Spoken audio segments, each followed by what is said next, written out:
पूज्य गुरुदेव को प्रणाम। आइए आज बात करेंगे स्थिरता व संतोष।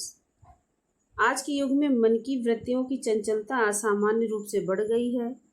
एक को साधनों की कमी चिंतित किए हुए तो दूसरे को बढ़ती हुई जरूरतें, तीसरे को स्वास्थ्य, आराम या कीर्ति के लिए बेचैनी है।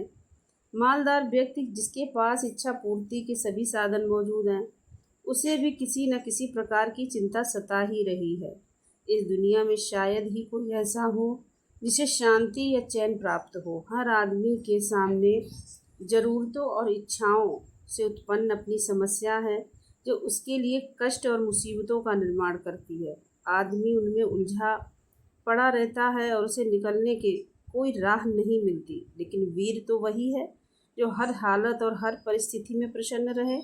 महान ऋषियों ने सबसे ज़्यादा गरीबी और कठिनाइयों को ही पसंद किया है। एक प्राचीन ऋषि ने तो ईश्वर से ऐसी प्रार्थना की कि सारे संसार के कष्ट उसी को दिए जाएं। आत्माएं ही उच्चतम प्रगति कर सकती हैं। ऐसी महान आत्माएं ही उच्चतम प्रगति कर सकती हैं और अंत में शाश्वत आनंद का अमर जीवन प्राप्त कर सकती हैं। मनुष्य जितने विचार कर चुका या करता है, वह सब ब्रह्मांड मंडल में रहते हैं और ऊर्जा में परिवर्तित होते जाते हैं। कभी कभी वे मनुष्य की क्षमता या स्वभाव के अनुसार उसके हृदय से टकराकर उसी पर अपना प्रतिबिंब डालते हैं। पर अगर वह उनकी ओर से उदासीन बना रहे तो उनकी तीव्रता नष्ट हो जाती है।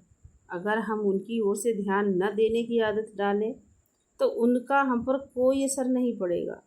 एक साधारण सांसारिक व्यक्ति और किसी संत या महात्मा में केवल यही अंतर है कि उनका मन और उनकी इंद्रियां अच्छी तरह संतुलित अवस्था में हैं और पूरी तरह उनके बस में हैं। वे संसार के विभिन्न रंगों और रंगीनियों के प्रभाव से मुक्त रहते हैं और हमेशा अपने स्वयं की रंग रहितता में डूबे रहते हैं।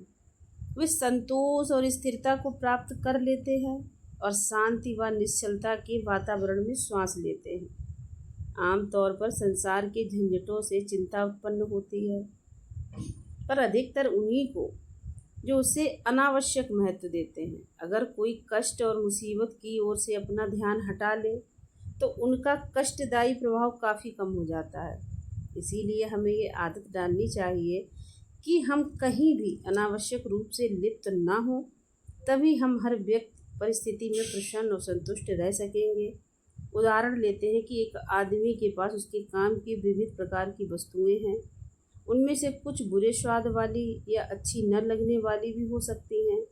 फिर भी वह उन सबको अपनी अपनी जगह सुव्यवस्थित ढंग से और सुरक्षित रखता है। यही बात उसके अपने माल असबाब के बारे में भी होनी चाहिए, जिसमें कष्ट और मुसीबतें भी शामिल हैं। स्वाद रहितता का अपना एक अपूर्व स्वाद है और स्वाद में भी हमें चखना चाहिए। यह स्वाद भी हमें चखना चाहिए।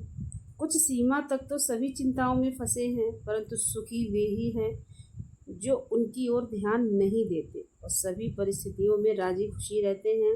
इसका एकमात्र रास्ता प्रेम और लगाव की भावना से अपने आप को केवल उस परम शक्ति से जोड़े रखना है। फिजूल की चीज़ों को हम कुत्तों के भौंकने की तरह ले सकते हैं, फिर हमारे भीतर का सब कुछ सुनियमित होकर संतुलन और साम्य की हालत में आने लगता है। बिल्कुल ठीक अर्थों में मानव का रूपांतरण कहने से यही तात्पर्य निकलता है। तो इसमें बाबूजी समझा रहे हैं कि जो भी हम लोग विचार अच्छा या बुरा या गलत किसी के साथ करते हैं, तो सब जो है वो ब्रह्मांड मंडल में रहते हैं और ऊर्जा जब में परिवर्तित हो जाते हैं। और फिर जब हम किसी को कष्ट या परेशानी देते हैं तो ब्रह्मांड में उसकी वाइब्रेशन है वो फैल जाती है और उसके बाद आप देखते हो कि हमारे जीवन में अच्छा या बुरा जो भी घटित होता है, प्रकृति स्वतः ही उस समय निर्धारित कर देती है और हमको दंड भोगना पड़ता है। तो इसी प्रकार से हमें कभी भी किसी के साथ दुर्व्यवहार नहीं करना चाहिए, कभी गलत भाषा का प्रयोग ना करें, कोई ऐसा काम ना करें। कभी कभी हम सोचते हैं कोई हमको नहीं देख रहा है, लेकिन प्रकृति और ब्रह्मांड में उसका असर फैल रहा है और इसीलिए हमको दंड भोगना पड़ता है। धन्यवाद।